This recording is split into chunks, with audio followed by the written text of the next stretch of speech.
Hey there, everybody. Welcome back to the Overflow. My name is Micah Curtis. I'm Alex Baldwin, and good God, I've got a lot of posters to send out. Yes.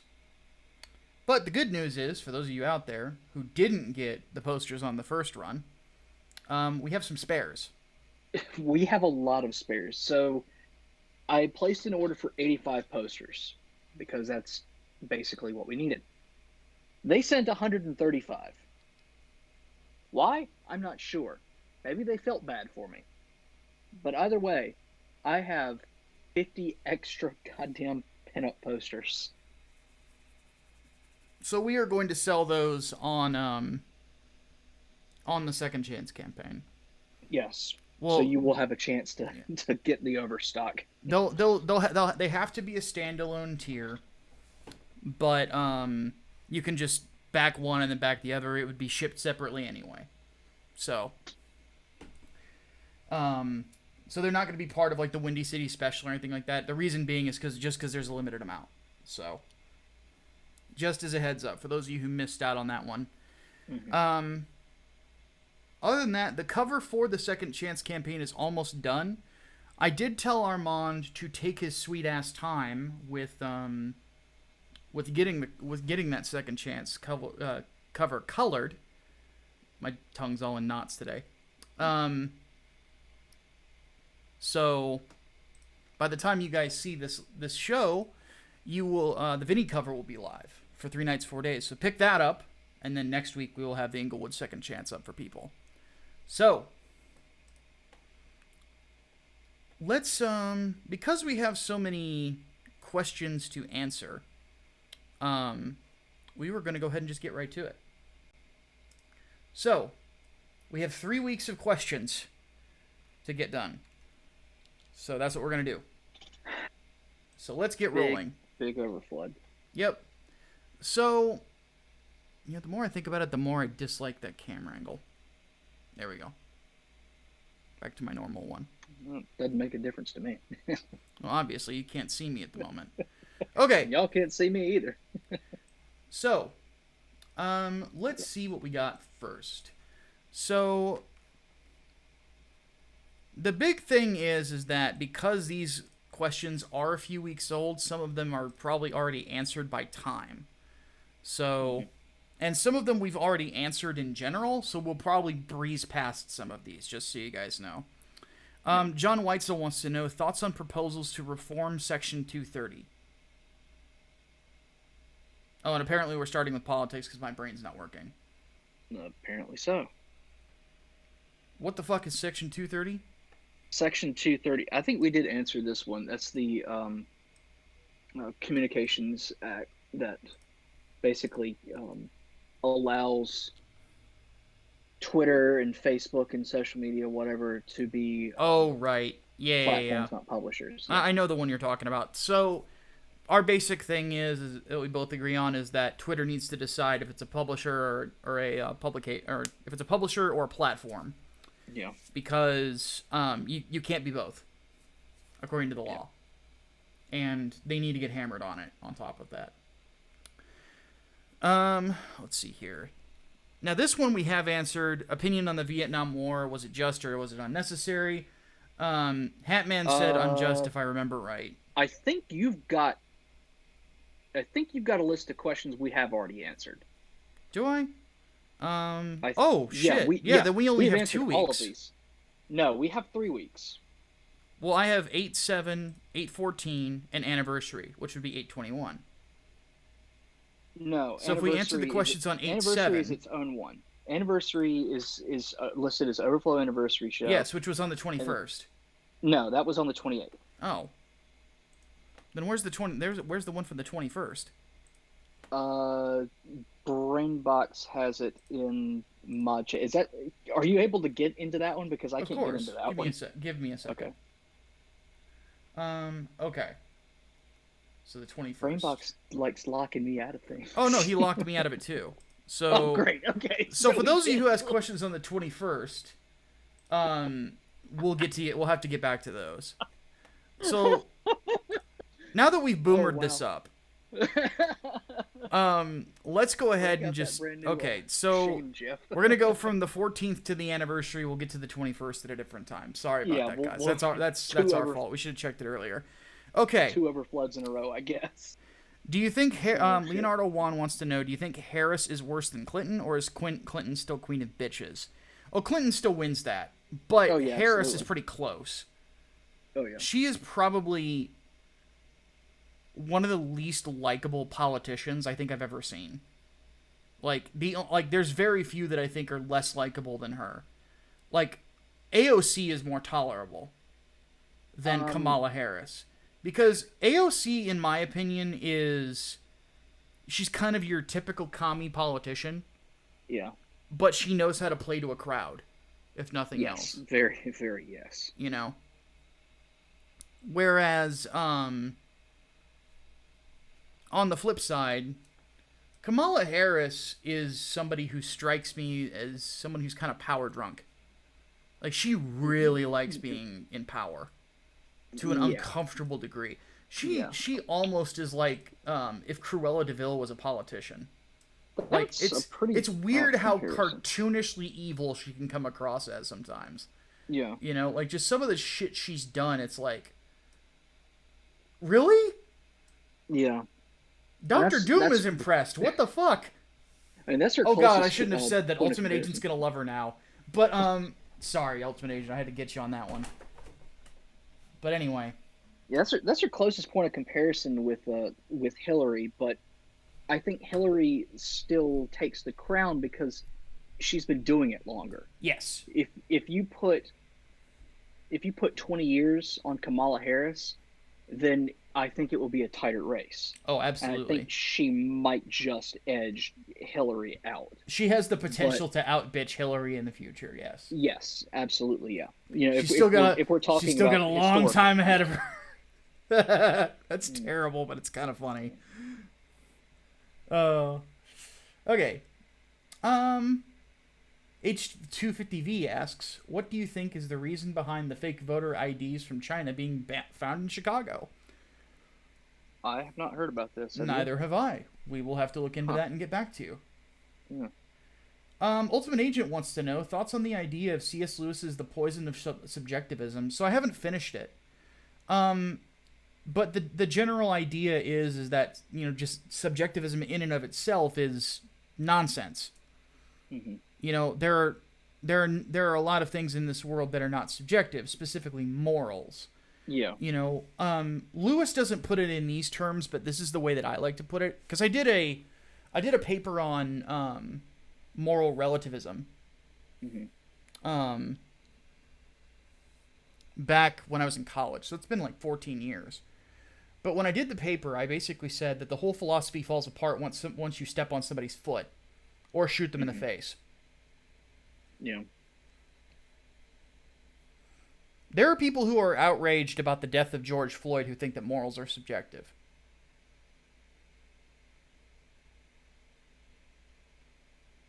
I just let that linger because it makes no sense.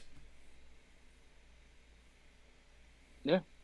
To Derek Chauvin, it seemed like the right call to put his fucking knee on the neck of a guy who's dying from a fucking overdose. Hmm. God. I want to interview Derek Chauvin. Really? Yeah, and the first question is, how dumb of a motherfucker are you? You are fucking stupid, sir. That sounds like a hit job, not an interview. Oh, I know. That's the point. I'd be like, on the scale of 1 to dumb motherfucker, why are you on dumb motherfucker? Did your mother just beat you or accidentally drop you as a baby? Jesus. Well, it's because of this motherfucker that the cities are on fire. All right, he's one dumb asshole. And then here's the thing: I'm more upset about him being just a dumb asshole than being a murderer. You want to know why?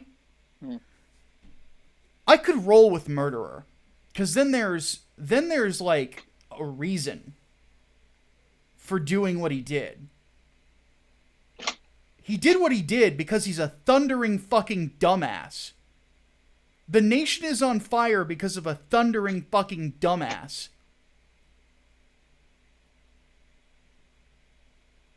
I mean, isn't that usually just how it goes? Who the Some fuck is idiot this makes a guy's role model? Barney Fife? I mean, some idiot makes a ridiculously poor decision and everyone suffers the consequences of it. His name is not Derek Chauvin anymore. He's fucking Gomer Pyle. You know what? No, he cannot be Gomer Pyle because at least Gomer Pyle was goddamn charming. That's a fair point. But no, it's like what? Like how fucking dumb do you have to be?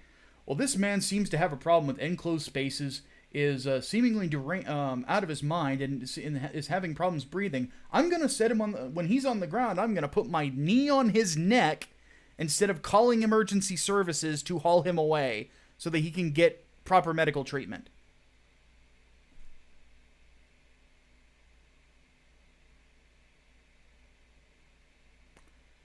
Thundering dumbass.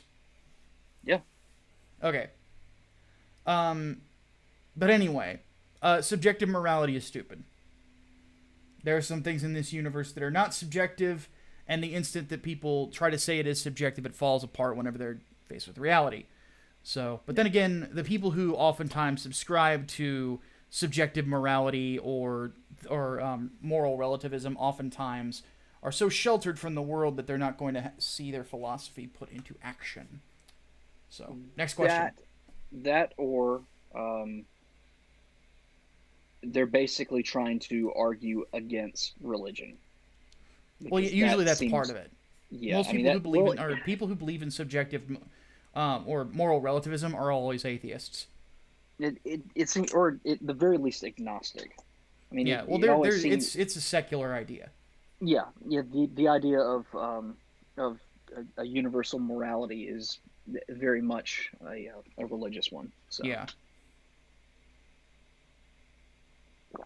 All right, let's move on then. Let's see here. Nick White wants to know, after this year, do you think the DNC will be a political player, or will they go the way of the Dino, or just get smaller? Just get smaller. Oh my god. We get asked this question a lot. So many times. So, let me just say this. They are shrinking. And there is the possibility that, and we've said like, what, in 20 years' time? So by the time we're in our 40s and 50s, it might be a socialist party. So, but that's going to take a while. Yeah, well, so I've said it a billion times. It's going to be supplanted by the Democratic Socialists because the progressives and the leftists are feeling more and more abandoned by the Democratic Party and are in open rebellion at this point. And I say 20 years max. It could happen sooner, but I don't think it would happen any later than the next 4 election cycles or 5 election cycles. Mm-hmm. All right, next question. Eclectic wants to know, best way of handling someone who has an issue of overworking in their jobs. You're asking the person who has a tendency to overwork in his jobs. People have to tell me to stop. Isn't that right, partner? Yes. Very yes. The man who said, I'm going to take a week off for my mental health and comes back the next day. No, no. You get off. You do not get to keep writing and keep twittering and whatever. No, you take your vacation and you enjoy it. You maniac. Yeah. This last week, though, I actually have taken time off. All I've done is podcast stuff. And articles, but then again, I gotta make money. But no comics. And I got to play, like, video games. It was great. And I've been having a fucking blast.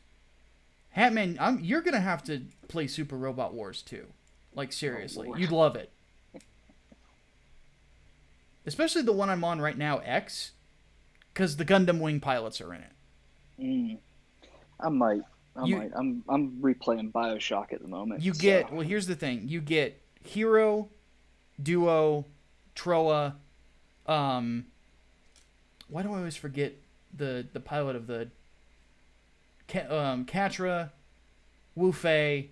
You get Zex as well, but it's he doesn't get the Epion, he gets the Tallgeese 3. And Lieutenant Noin, oddly enough.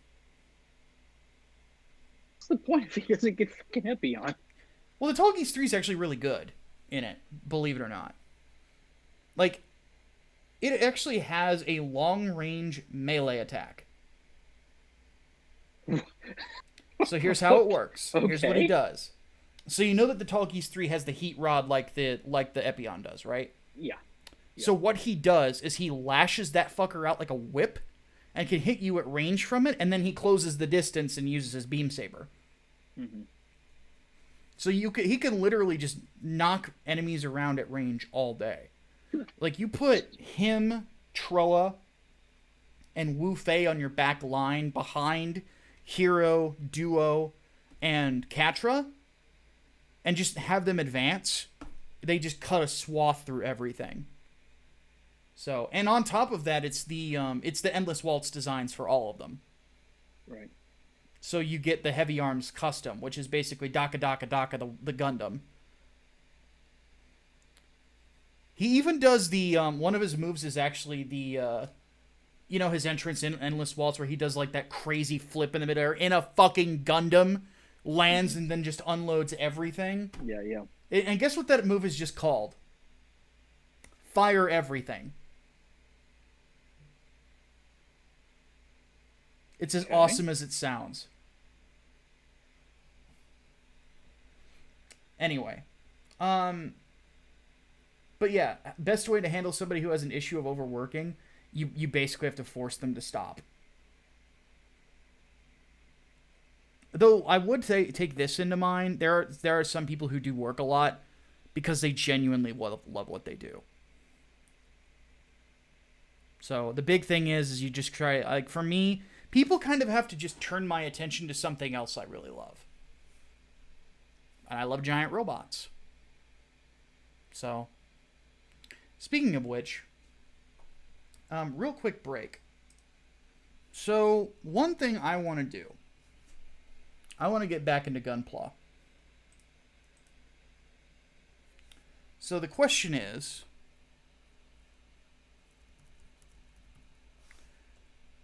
where should I start, Hatman? I have no earthly idea. Well, I'm going to pull up the,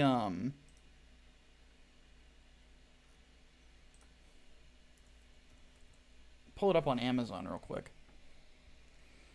And so my favorite Gundam time periods are Universal Century and After Colony. Universal Century is the main one. After Colony is Wing. So I'm trying to pick of those two where I should start. So here's here's kind of what I've narrowed it down to. Wing Zero from Endless Waltz. The new Gundam from Char's Counterattack. Mm-hmm. Have you ever seen that movie? No. There was a theatrical release for it, but I missed it. I saw it on Cartoon Network. It was good. I need to rewatch it though because I can barely remember what happened in it. Yeah, see, that's how I wanted to watch it for the first time, but yep, missed it. So. Or, should I get Epion?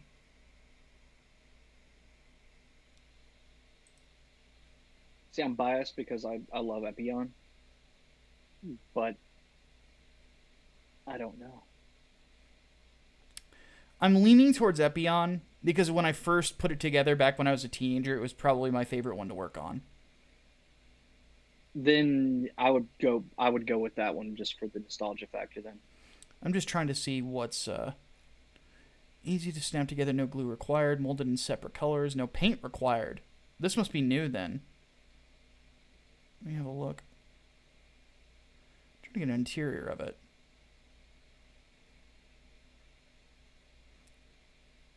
Only problem is the Amazon one has like $20 of shipping. I think that if I get it from Target, it doesn't cost as much.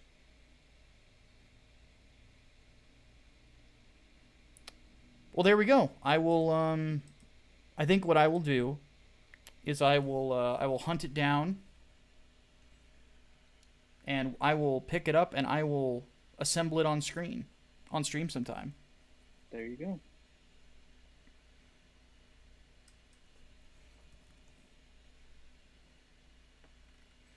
But no, I was surprised though that you can find the model kits at Target. I've never seen one there. Well, on their website rather. Like I was genuinely in shock. Now the problem is like most of the models that you'll find out there are like from Seed, but then again that's because nobody liked Seed that much. You know, No. people still don't like Seed very much. Not that I can't blame them. It's probably, at least in my opinion, it's probably overall the least interesting um, Gundam series. How many? Speaking of which, Hatman, I don't think I've ever asked you. How many Gundam series have you watched? Um, Original Wing. I don't remember if I finished Seed. I remember when that one was airing. And I've seen a little bit of Unicorn on recommendation from a friend of mine. Mm-hmm. I want to say there's one more, but I don't fucking remember. If you describe it, I can probably name it for you. That's the thing. Like, I'll only know the name of it because I don't remember really anything from it.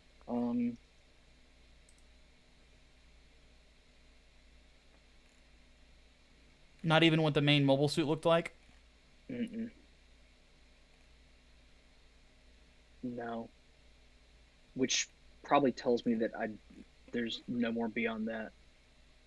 I'm not going to count SD Gundam because that's not Well, real. yeah, I've seen SD Gundam as well. It was a cute little thing. I never liked it, to be perfectly honest. It was with you. it was kids. Stupid. It was Gundam for kids. You know, it's like Yeah, there's not really a whole never lot to say liked about it. I never liked it. It was a kids super robot show instead of like Yeah, a real it was. robot show. It was, yeah. And just for those of you who don't know the terms, real robot means grounded, more science based, whereas super robot shows tend to be a bit more fantastical and are regularly Monster of the Week shows. Let's see. I don't I'm think there's personally two not the on biggest fan of Super Robot, except for Mazinger and Getarobo. So, but then again, it's mostly because it's Go Nagai. Okay. Should we keep going with politics for the next week because we've only got 3 there, or do we want to just go do entertainment for August? Zeta 14th? Gundam. You've seen Zeta. Zeta okay. Gundam was the other one. I have That's not what I'm seen thinking Zeta of. yet. Zeta is. I hear it's interesting Yeah, it is. because Char is not part of Xeon in it. It's different. It's different. Everyone I'll knows say the that. "I came to laugh at you" line because it was Yes, it was a of big course. meme. Yes.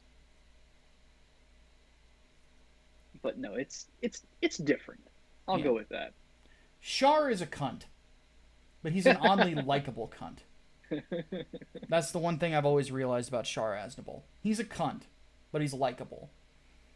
Like when I'm playing Super Robot Wars, he's in it, and he actually joins your side. Like he does a heel face turn, and there's basically a point where he interacts with like one of the younger Gundam pilots that's in it, and they beat his ass. And it kind of makes him realize that this idea that humanity doesn't have the ability to get any stronger to survive the future is kind of bullshit. And then basically, I think it's like Zex Marquise. When he sees Char, he knows who he is, and he's like, "Do not underestimate him." And like there's actually a little back and forth. I thought that was cool because everybody says like Zex is just a Char clone, which I don't think he is.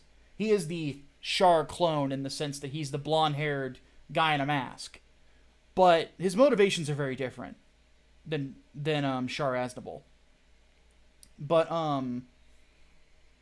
I thought that was really cool. I was just kind of bummed that there was no special interaction between him and Hiro Yui, because that would have been intriguing. Because Char's not used to a Gundam pilot that just it says, if you're my enemy, I will fucking kill you. Well, he doesn't say fucking, but he's like, I will kill you. Is Heroes. I had to explain this to Liam Gray.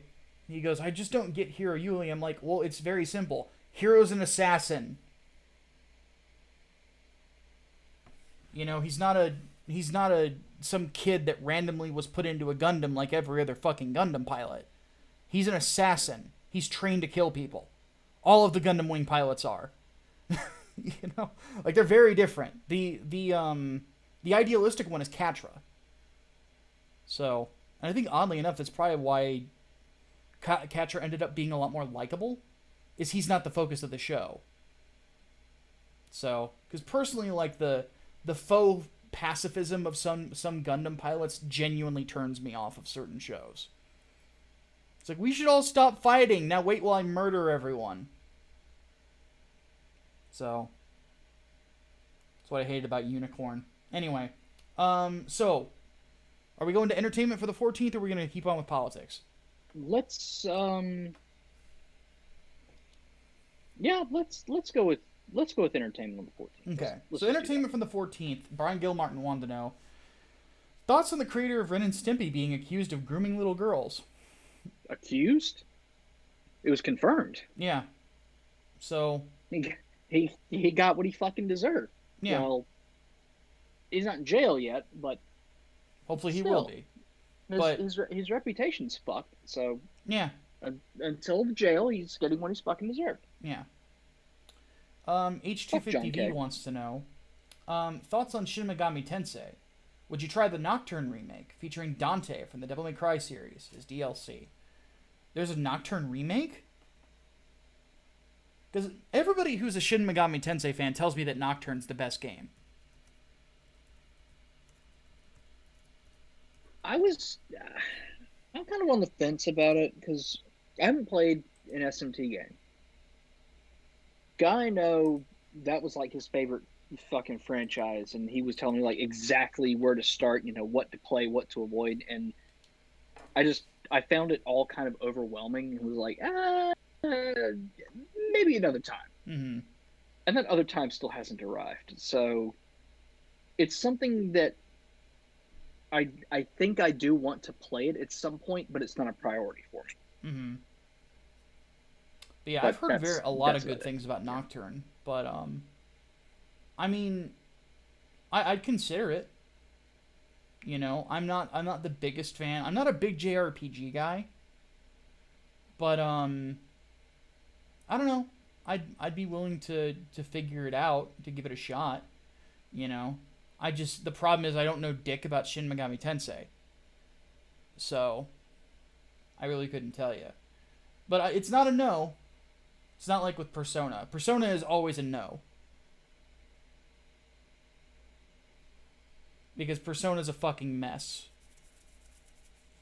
I shouldn't have to spend an hour doing bullshit high school stuff to get to the game. It's not good storytelling.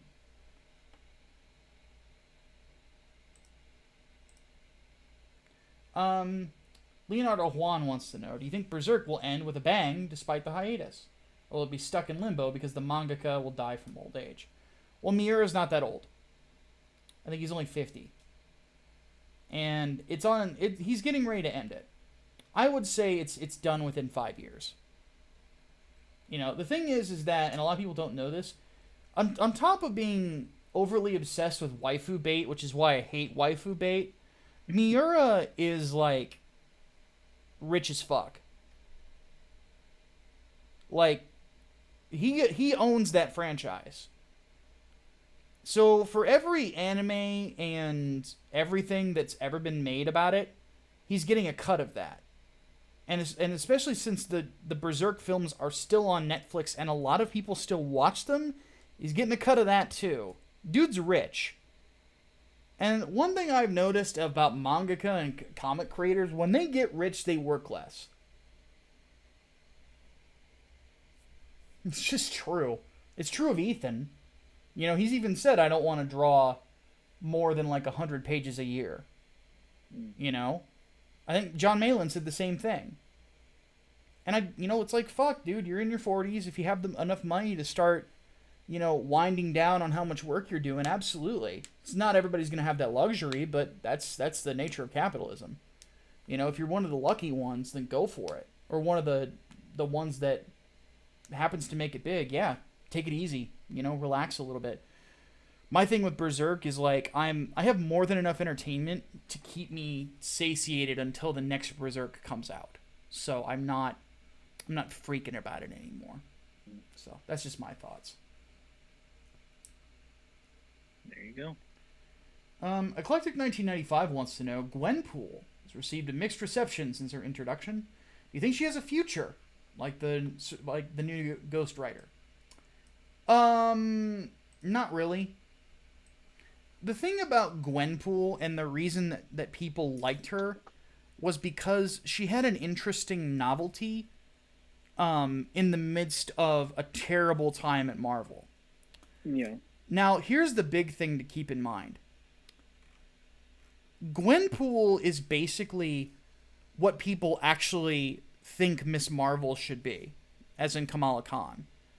Because with Kamala Khan, they do all this shit about fangirling, but it comes across as distracting because you're supposed to be able to take her seriously as a superhero, right? Right. But you can't. And oddly enough, that's something I've been watching somebody streaming the Avengers game. Yeah, I've been watching that. She's too, a lot more grounded. Oh my god, she's downright charming.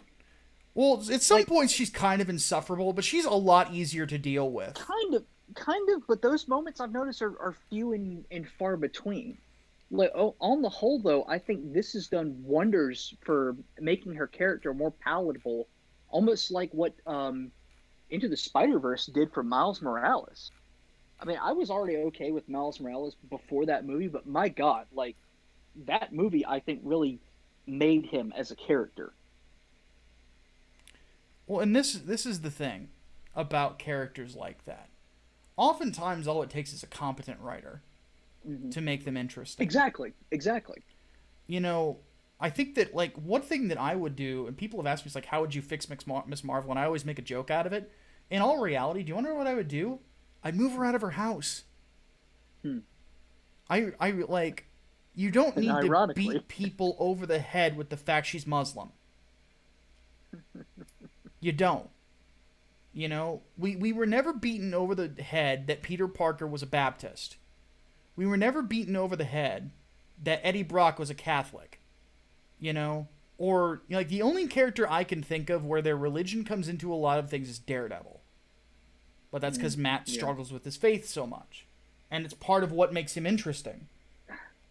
But there's plenty of characters in Marvel that are religious people. Kurt. Ben Grimm's a Jew. Kurt Wagner, Nightcrawler, is a devout Christian. Yep. That's about the only other one that I think. Colossus is a devout Christian as well. Yep, that's right. That was actually something that Chris Claremont liked to do. Is he liked to play with struggle of faith, because I think that he grew up in a Christian household. And it was something that he personally struggled with, but because Chris Claremont was so fucking good of a writer, he didn't make it cringy. Modern day writers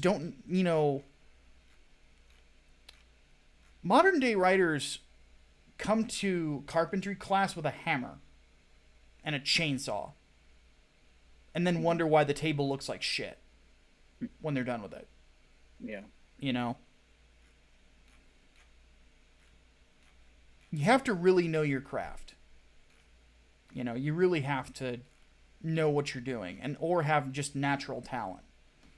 And natural talent is few and far between. Liam and I were talking one night because he was complimenting my dialogue on Inglewood. He goes, he's like, it took me forever. And he's like, I still struggle with dialogue. And he's like, how are you so good at it? I said, I pay attention to how people talk.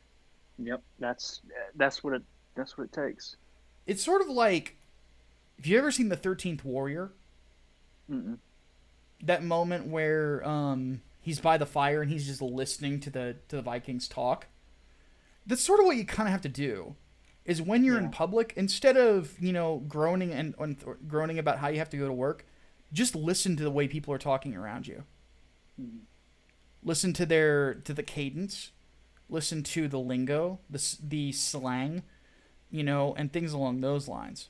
Mannerisms, inflections, all that Yeah. stuff. I mean, it's you almost have to act out those characters in a way Mm-hmm. when you're writing them. Like for me, I don't know if you do this, but for me, I tend to like say the lines out loud, like how I would hear that character say it. And if it sounds right, then I write it down. If it sounds kind of wonky, then fuck that. Yeah. I'll drop it. What's funny is like the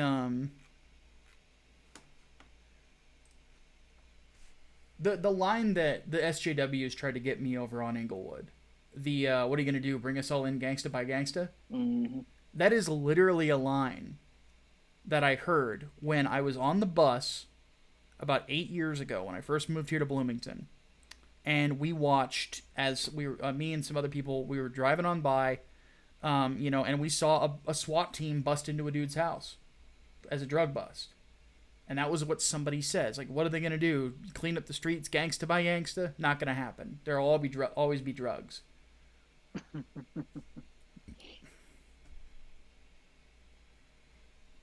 I actually go outside sometimes, believe it or not, and listen to people talk. Mm-hmm. Can't do anything about the paleness. Just Yeah. Jew, you know. Real world dialogue is not Twitter. No. It's it's fucking not.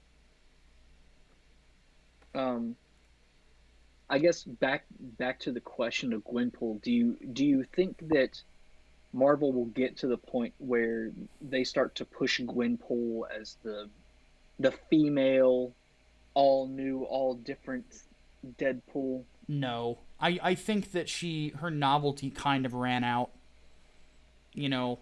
And the problem is the only person who was able to competently write her was the original writer. Yeah. Because whenever Mark Waid tried to put her in the Champions, everything that came out of her mouth was cringe. Well, that's And Wade and Champions for yeah, you. and well, a lot of people though had the exact same problem. She debuted around the same time the Deadpool movie came out. Did she not? It was before that. Where's my okay? But the thing is like this girl breaking the fourth wall and being this big fangirl of like the modern superheroes and shit like that, the all new stuff. Like because it was a parody, Mm-hmm. it really felt like it was also in a weird way pointing out the ridiculousness of the all new, all different situation. I don't think they're ever going to do that again because it was honestly too smart. you know, Mm-hmm. Marvel doesn't allow itself to be parodied anymore. It's kind of the problem. She came out. At least her first full appearance was a few months before the Deadpool movie dropped. I kind of wonder if that had something to do with it. It's possible. Because that movie did that movie arguably did for Deadpool what Iron Man did for Tony Stark. Mm-hmm. Although I think Deadpool already had more of a reputation that, among people than Iron Man did, but still, Well, yeah, Deadpool was already a meme. yeah. But still, though, that's I can't help but wonder. I can't help but wonder if that had something to do with it. Let's go ahead and move on to the next one. Yeah. Miguel Barrera wants to know, which is more ironic, Epic using 1984 to attack Apple despite them being buddies with the CCP, or all three companies involved being partners with the CCP, making you wonder why they fight. Okay, so you're thinking of the wrong 1984. It's not the book 1984. The 1984 ad. No, is, he's got the right one. Really? Yeah. I thought that the No, 1984 ad that Epic put out there was a mocking of the Macintosh 1984. It ad. was. Yeah. That's what he's talking about. Using the 1984 ad as a way to attack Apple. Okay, so we'll assume that that's the case. I thought he was talking Orwell.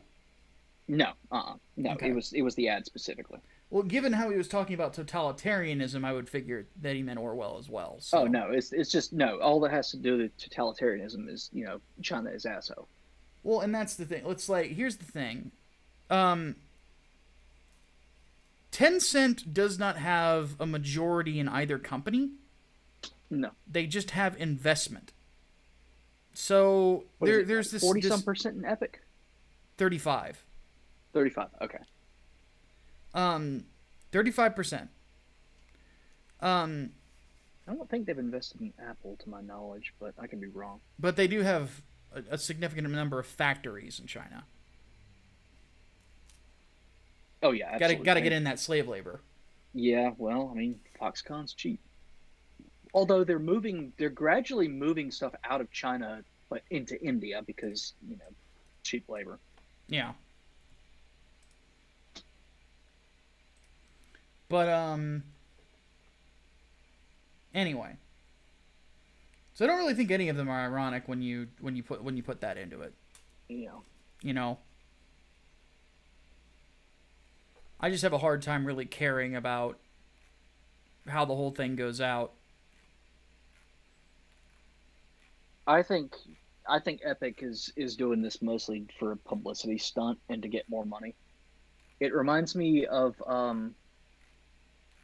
that episode of South Park, Canada on Strike, I believe was the name of it.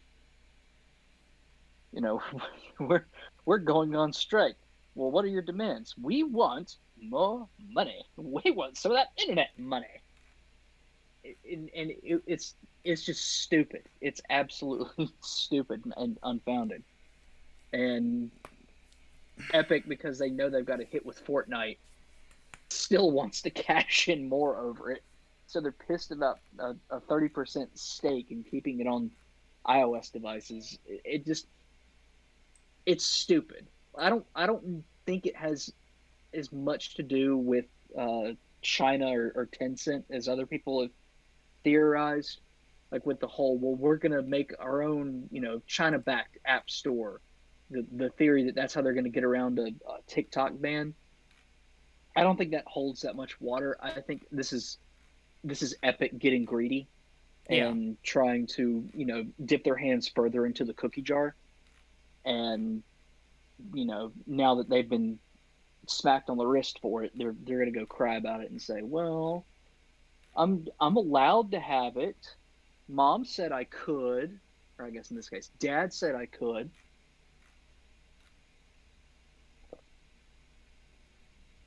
Fuck them. Fuck them. They're disingenuous and they're stupid. Fuck them. I have a really hard time caring. No. So I don't buy Apple products, and I'll never play Fortnite. So Yeah, I mean, I buy Apple products, but I'm not like that goddamn brand loyal where I will defend everything they do. Like, for example, they delayed the privacy feature that they touted for iOS 14 because Facebook struck back at them and complained, which boggles my fucking mind because all it is literally an opt in to no tracking as opposed to an opt out feature. hmm. So I don't know. I guess Facebook threw some money at them and they balked, but I'm very pissed off with them for that. But also, I fucking hate Fortnite. I really fucking do. Um, I don't hate Epic. I guess I can't because they're right down the road from me basically. But but yeah, I I don't care that much in this fight. I just think Epic's being stupid. All right. So last week, Angry Green Boss wanted to know: was there ever a time where Democrats weren't commies and cared for America? The 1960s. Now, one thing to be clear: Yes, arguably. the left has for a long time struggled with communists, far left, so on and so forth, elements trying to get in ever since the 1940s and 50s. Oddly enough. Mm-hmm. But you have to keep in mind, John F. Kennedy was a thing. There is such a thing as a blue dog Democrat. Yep. You know, Yep. just You're because the far left ones are the loudest voices does not mean they are the only voices. no. No. There's a lot of there's a lot more moderate Dems than radical Dems. I'll say that, and I think there always has been. But as far as the 1960s go, missing the student movements that helped influence policy around that time, like Students for a Democratic Society and whatnot. Yeah, well, and that's the thing is that they seem to go up and down and up and down. Yeah, but again, that wasn't something that hugely defined the Democratic Party. That was just something that they were pushed to do. Yeah. And even then, they didn't adopt things like recognizing the sovereignty of communist Cuba, for example. Mm-hmm. They didn't go that far. Releasing all political prisoners and telling the Communist Party to well, telling the Communist Party that they're okay and they're not enemies. No, the Democratic Party did not actively say the Communist Party is okay because they would have gotten goddamn crucified for it. Yeah. No. So it's really hard some of saying the demands were met, but yeah, it's really hard saying though what's going to be next, whether or not they were to shift if they're going to keep going far to the left, or if there's going to be a big shift back to center. You never know with the Democrats. It's weird when you look at them historically. Yeah. So yeah, I think if they're going to survive, I think they need to move back to the center. Become more moderate and stop adopting progressive positions because they never go far enough for the left wing of the left wing. Mm-hmm. So that's why I think the Democratic Socialists are going to basically eat them up at this point, because I think they're going to become the majority, unfortunately. But Skydancer wants. Oh, yeah. Skydancer wants to know if we've been following the Epstein-Maxwell arrests. No. Not really. Nope. I mean, I don't think there's anything really majorly new on that front. So, I mean, again, I haven't been following it, so I wouldn't know, but nothing's come across my desk, at least, so. Let's see here. Zion the Blank wants to know, what is the story behind the 500 gun that everyone hates? The Smith & Wesson 500? I don't know. Is that it? That's the one that we were talking about, how it destroys wrists and only one person has been killed by it, and that was a accident at a range in Wilmington, I believe. Yeah. It doesn't. My problem with the Smith & Wesson 500 is just it's pointless. Yeah, it's unnecessary. Like I understand it from the perspective of it will literally kill anything in North America, but so basically will a 44 Magnum. Well, my thought is like, am I gonna go bear hunting with it? Like, what the fuck? Like, it's... You know about the revolvers that shoot 45-70? That shoot what now? 45-70. That's a freaking lever gun round. Yeah. That's an elephant round. Yeah, I've seen them. Why the hell would you put that in a revolver? I know, right? For some reason, gun manufacturers just do that for the sheer novelty of it. Just like the Mossberg 590 Shockwave. It's It's a shotgun pistol, but it's a legal sawn-off shotgun with a pistol grip on it. It has absolutely no value as a firearm for hunting or for tactical use, but god damn it, it's probably fun to shoot. Yeah. The Smith & Wesson 500 is fun to shoot for a little bit, and then you realize your wrists are broken. Yeah. Yeah, the Mossberg shockwave is more like, I have this because it looks cool. Yeah, I want to look like the Terminator, Yeah, basically. pretty much. It's not the same shotgun, but he used a lever action. It's not. Yeah. Yeah. I don't even think you can get those for under like $2,000 now.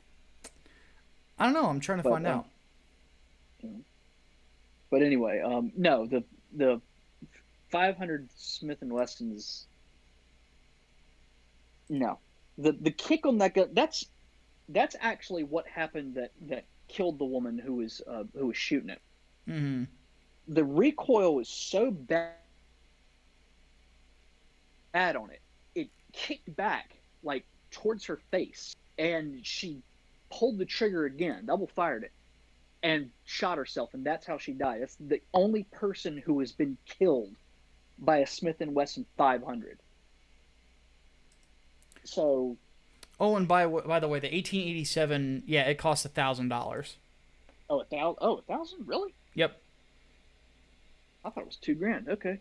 Well, there's a more modern one. No, that's a rifle. Never mind. Oh. So there is a Henry Arms one that's out now. That's that's less than $1,000. It's basically the same weapon, just a different stock. So. Yeah. So rotating it would be harder if you're gonna cock and rotate because it's got a squared off stock. But I believe the lever on the screen one was custom made to be larger.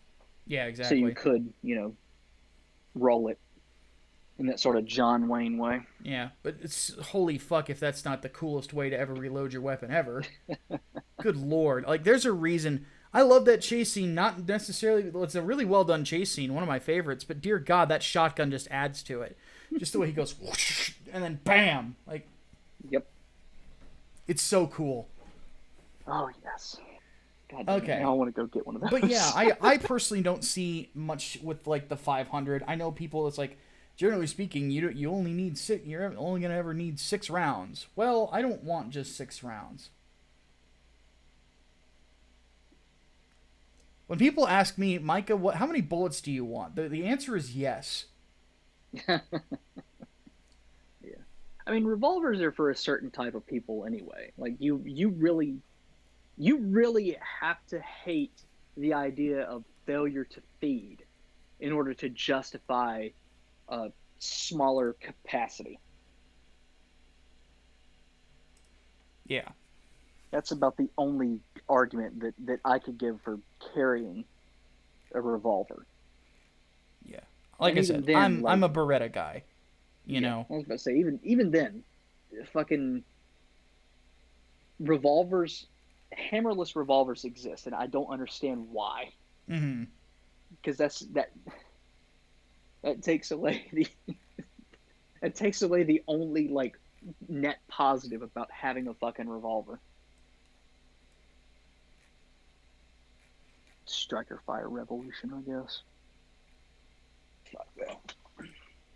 Internal hammers. Fuck that shit.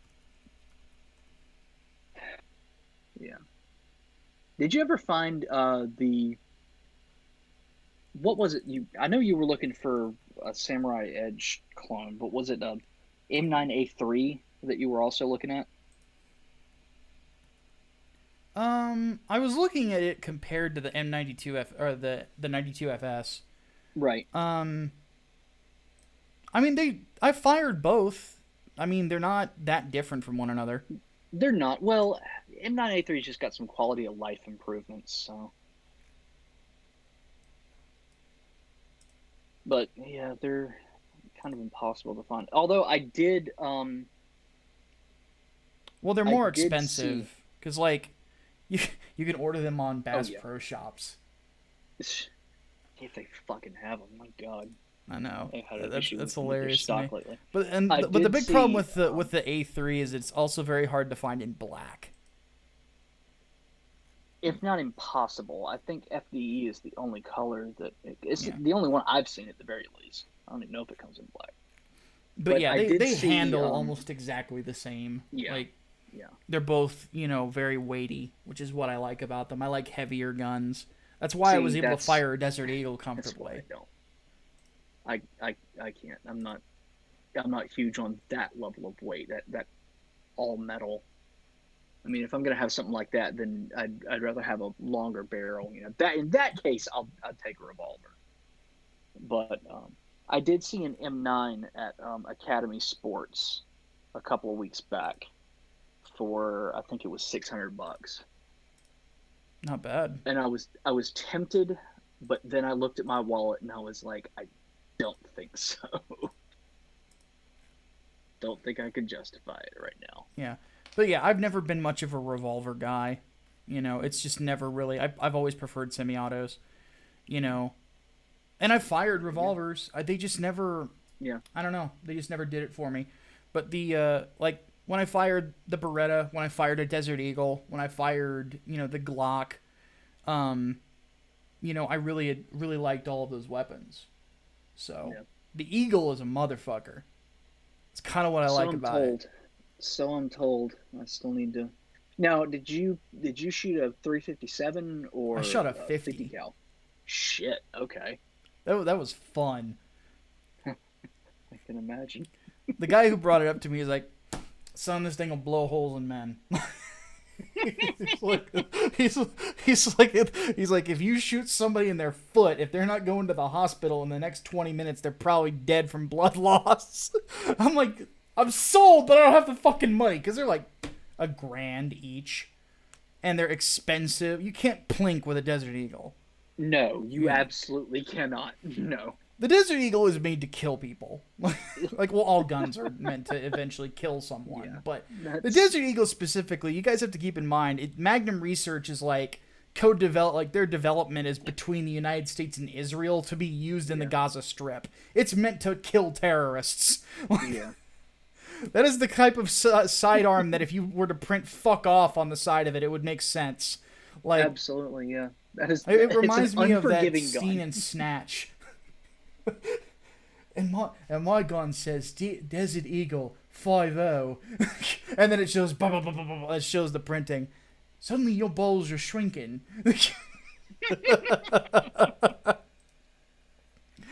Oh God, I love that movie. All right, we need to move on. Well, I guess this was called gun talk. I know, right? Torn. So on to entertainment. Torn90 wants to know. Been wanting to get into Gundam for a while. Well, you definitely came to the right place.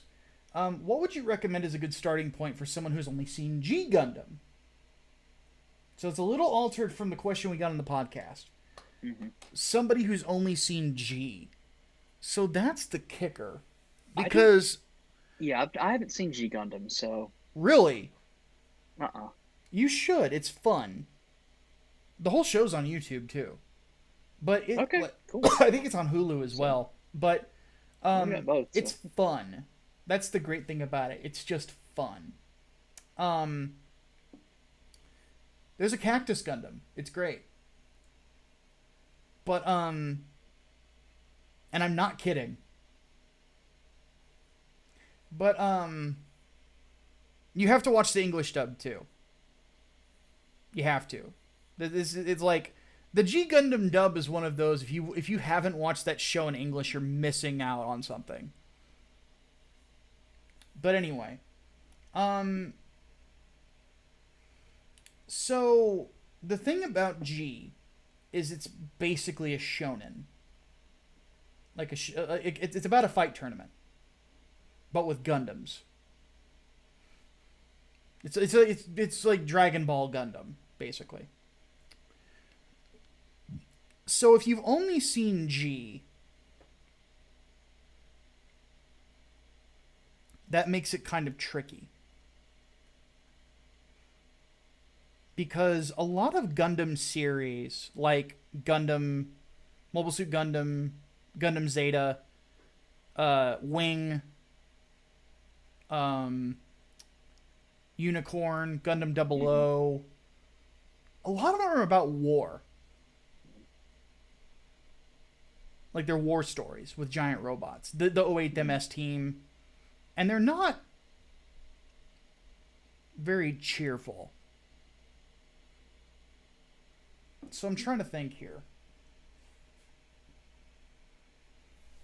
I usually, hmm,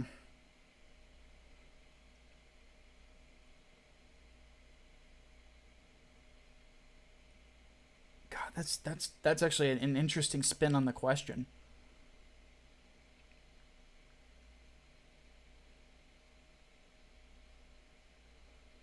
I'm trying to think of something that's a little lighter. But there's not a lot of Gundam that I would say is light, you know? Like even the one with like the most fucking waifu bait and shit in Seed. There's a point in that where there's people that are being popped open like fucking um like balloons. And oddly, part of the reason that I don't like Seed is it has an art style it's basically the same art style as Gundam Seed. I think it's actually the same studio. I'm sorry, not the same one as what was it called? Code Geass. I think that's it. Mm-hmm. And I hate that art style.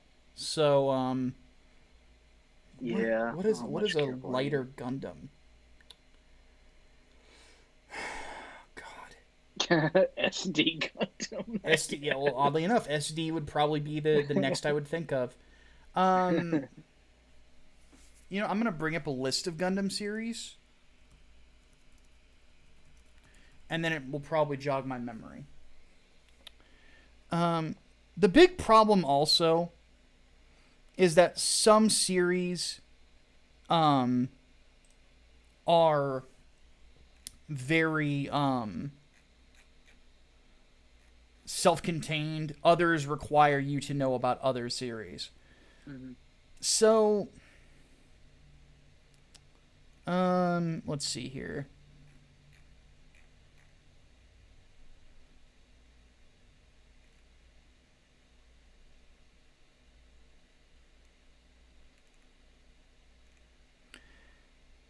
I've heard a lot of good things about Turn A Gundam. That's basically like a super robot show, but with Gundams. So that one might not be bad. I can't recommend it myself because I've never watched it. I would ask Optimus Deadpool about Turn A Gundam. He's apparently a big fan of it. Um,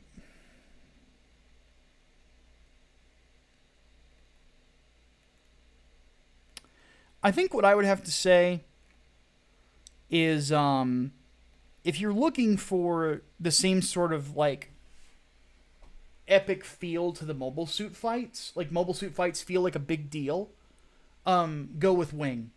Wing would be a good follow up then. Um, but if you want to go in heavy on Gundam, like you really want to know what it's all about, I would go with the original series. Um, I will just say if you start getting into the Universal Century stuff, there's a lot. There's and I'm gonna actually put this list down so I can like think of all of them. There's Mobile Suit Gundam. Then there's Gundam Origin. There's which Origin is actually Origin. If you want to get into Universal Century, that's where you really want to start. Um, there's Origin, Mobile Suit Gundam, Zeta, Double Zeta. Well, actually, no. Gundam, Mobile Suit Gundam. Before Zeta and Double Zeta, you actually need to watch 0080 War in the Pocket and 0083, which is 0083 is my favorite Gundam miniseries. That one's really good. 0083, Stardust Memory, then Zeta, Double Zeta. Then after Double Zeta comes Char's Counterattack. Then after Char's Counterattack is F91 and Crossbone Gundam. Crossbone is manga only, by the way, just so you know. And I think that's it for the Universal Century. Unless the 08 MS team is in there too. It's a side story, but it's really good. There's a lot of Gundam though. Um, but yeah, if you want like big epic explodey battles, go with like and talk of like fighter like the philosophy of warriors, go with Wing. That'll definitely suit you. And then go back and do all the Universal Century stuff. Cause man, that's some good shit. There you Okay. Um Angry Green Boss wants to know, what do I use to write my script on the computer? Word. go. I use I use Google Docs because I have other people to share it with and edit and whatnot. Well, yeah, I do that too, but like I Yeah, put it in Word first. But yeah, eventually it's Google Docs is a life send if you're working with an editor online, like you don't know them in person. Well, I know yeah, Hatman in person, but you guys know yeah. what I mean. I've I've done it through through Word also. You can collaborate through Office 365 now. It's I don't think it's as friendly as Google Docs is, but it still gets the job done. But as far as scripting and stuff, yeah, it's just whatever word processor you have on you. I've heard that there's some stuff like oh shit, I'm gonna forget the name of course. These apps where you can like basically build your own wikis and whatnot, and that'll help aid in the script writing process. And I've looked into that, but honestly, it's kind of hard to move all the information that you have in one spot into a wiki. Supposedly it helps, but I wouldn't fucking know. So no, just break out a word processor. Yep. That simple. Okay. Um, Miguel Barrera says, speaking of Transformers, if the Transformers were to cross over into Super Robot Wars, any other mecha show, who would you want them to interact with? Um, I will say that would be fun. Um, the thing about it is that there's already technically a Transformers ish show in it. It's called Brave Express Might Guine. Um, but let's say that we didn't have Brave Express Might Guy in there, and we actually did get the Transformers. Um, that would just in general that would be interesting because um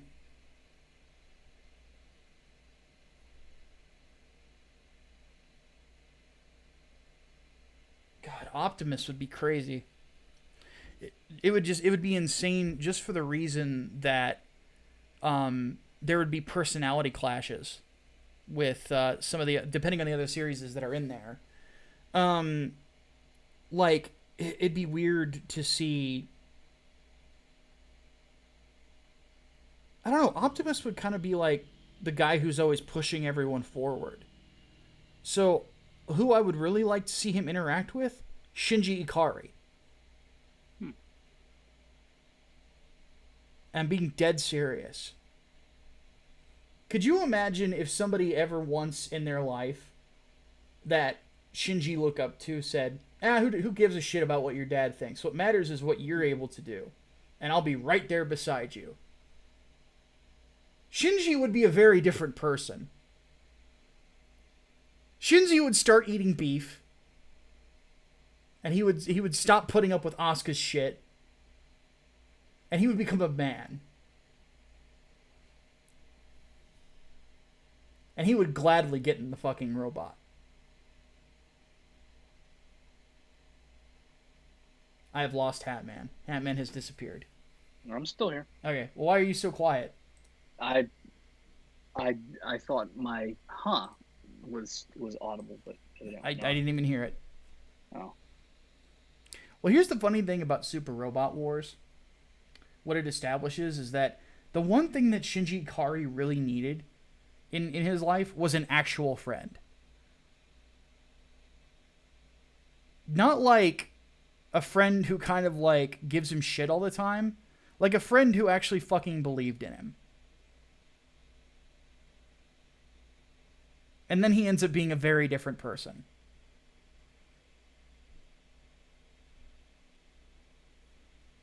Because in Super Robot Wars, he's hanging around with guys like Amuro Ray and Kincaid from F-91 and the Mazinger pilots. And then you've got somebody like Ryoma, who's the lead pilot of Getter, who usually only respects people because of their strength, having respect for this kid, and keeping an eye on him like a little brother. Like the that's the funny thing about Super Robot Wars. Like Shinji actually has male role models in it, and he becomes a very different person because of it. So I could only imagine like if Optimus was in there. Because I don't even want like all of the Transformers in it. Just give me a few. Give me Optimus.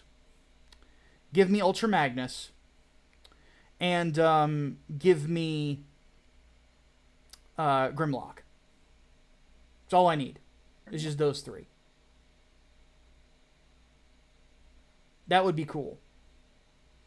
But other shows that I would like him to interact with, I mean,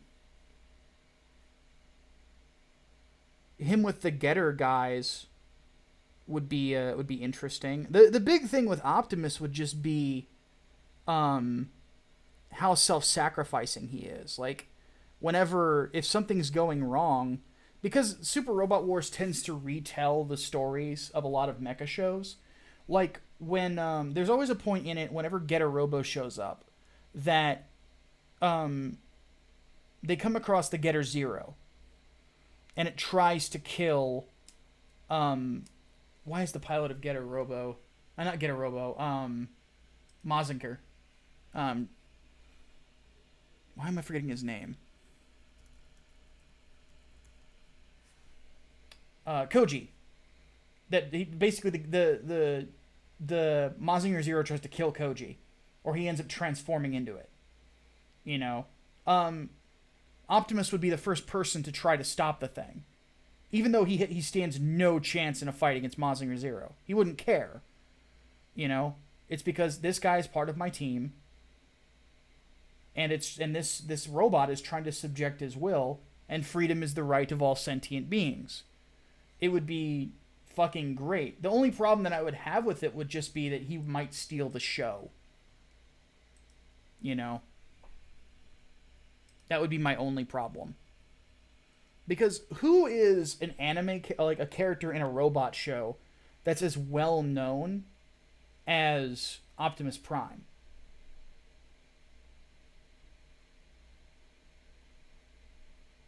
Can you think of one, Hatman? No. I can't either. Not really. Like, well, in Japan, there might be a couple. But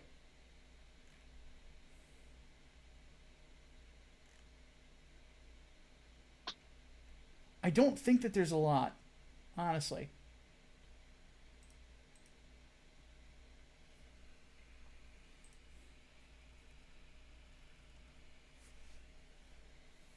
America doesn't really know about like Gigantor. No, I think Optimus Prime would have to be it. I mean, Megatron would be the only other one that comes close, but same franchise. Yeah, and he would probably because whenever they bring a franchise into Super Robot Wars, they bring in the villains too.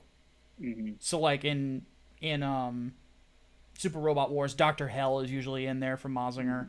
You know, Marimea from Endless Waltz is in the one that I'm playing, or the Marimea Army. You know, if Amuro's there, there's a good chance that Char Aznabul's going to show up, or a Char clone, or some other Gundam 1 villain, stuff like that. You know. I guess if you're an American trying to think of a giant robot that's not from the Transformers franchise, maybe the Iron Giant Or like, But that's not likely to happen. The reason that no. Transformers would is because Transformers is almost as big in Japan as it is in America. Yeah. That's why they probably Does brought that up. does Mecha Godzilla count? They've had Godzilla in Super Robot Wars. Sweet. Okay. They've also had Hell yeah. Devilman in there too, even though he's not a Okay. robot. Hell yeah. Fuck So, it. but no, I would like to see.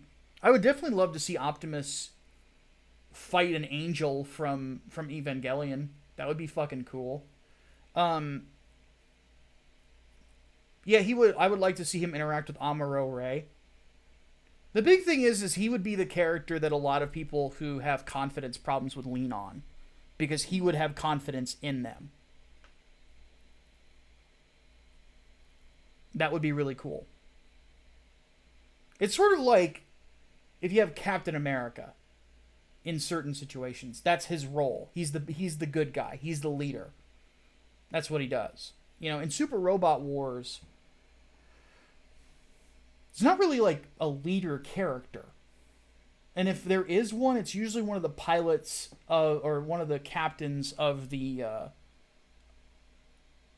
carriers that are in there. You know, it's not usually a character that's out on the field all the time. So that would be interesting because Optimus is a field leader. You know? Though, what would really be dumb, though, is if they didn't get the license rights to the song Dare to Believe You Can Survive. I know everybody talks about the touch, but Dare is the battle theme. When he's driving up to go fight Megatron. So...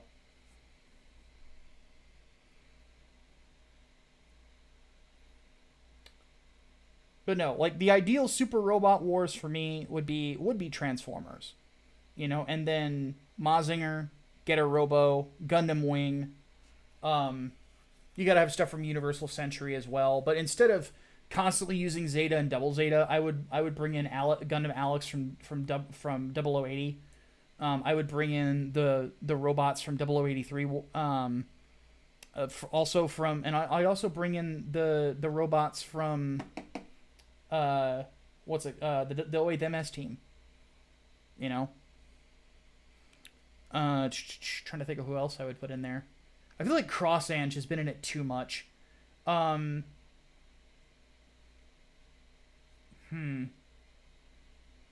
already done Star Blazers. I think what I would do is I would bring in Space Fortress Macross as like your carrier. I think that would be an interesting. Like basically kind of do what they did with V, which in Super Robot Wars V, it's the plot of Star Blazers to start out with mobile suits, which is kind of interesting in a sense. Yeah, it is. I would do that with Macross. I'll take it. You know, I would have the plot of Macross, but with all of these other characters, you know, in it. You know, though that would be an interesting thing, like.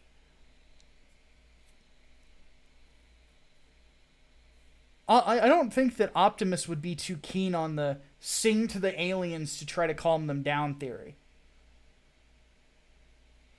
I think he would want to take out the leader so that they don't, you know, they don't keep trying to murder everything. Optimus would definitely try to free them, though. I think that would be true. Because again, freedom is the right of all sentient beings. So, I don't know. It would be badass. You'd sell a lot of import copies. You know, even though Optimus it would be his Japanese voice, people would still be all over it here in the States. But the problem is that the company that owns Transformers and Sunrise don't get along. So, it'll never happen. But it would be cool to see. Final question. Thoughts on Superman, Man of Tomorrow from Mr. Matchstick? So, I looked it up, and here is what the little Wikipedia blurb says about it. Superman, Man of Tomorrow will be a terrible circle jerk movie making Superman even more weak. Condemn these DC interns attempting to write stories direct-to-video superhero film. What? Apparently, somebody is extremely upset about it.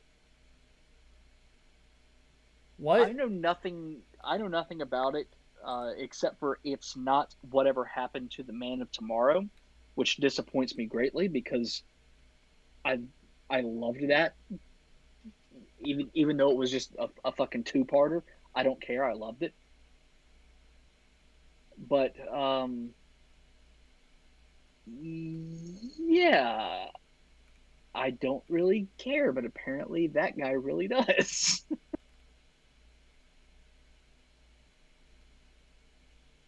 Micah, do you also want to condemn DC interns?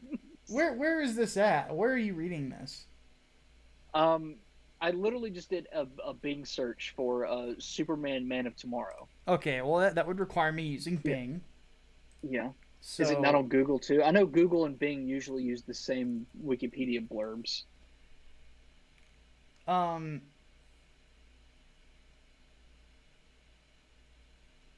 so what it's saying to me, the first thing I'm saying is, um, Daily Planet intern Clark Kent takes learning on the job to new extremes when Lobo and Parasite set their sights on Metropolis. Okay. Yeah. That's the See, first that's thing for not. me with Bing. Nope. That's damn. Okay.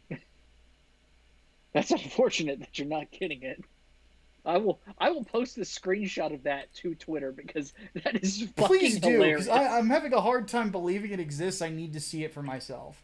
Okay. Because that sounds I will literally hilarious. do it. I will literally do it right now. Please do. I have to see this. Like, do it while we're talking, because I wanna look at this.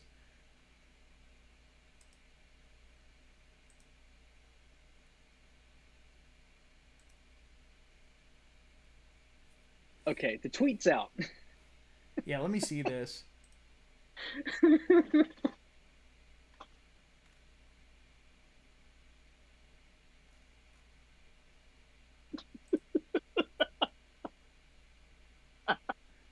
Okay, more about Superman Man of Tomorrow. Oh my god.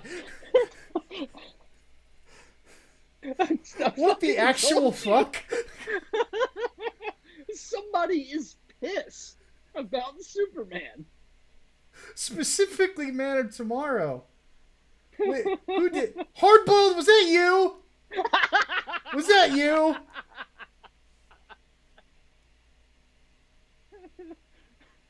It needs to be. It'd be hilarious.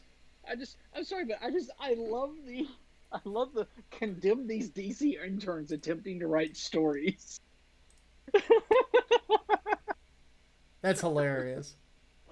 That is that's that's probably the funniest thing I've read all day. That is amazing.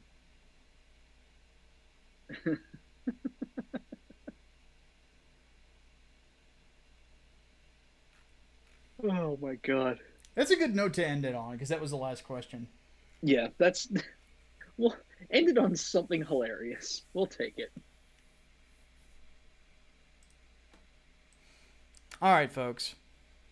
So keep an eye out for 3 nights, 4 days. The Vinny cover is coming up. If you've already backed the book and you want that cover, you will be getting a link in your email that Hatman will be sending you. Yep, Because I'm so going to check make your him do damn it. emails. Check your emails, Steve. You Yeah. fuck.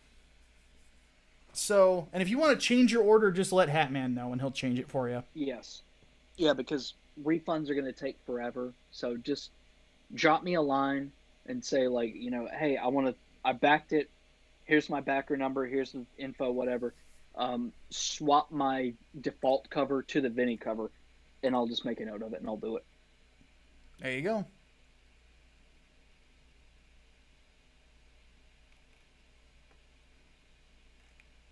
All right, folks. Well, we're going to go ahead and take off. And, yeah, just don't forget that, and we will catch you guys later.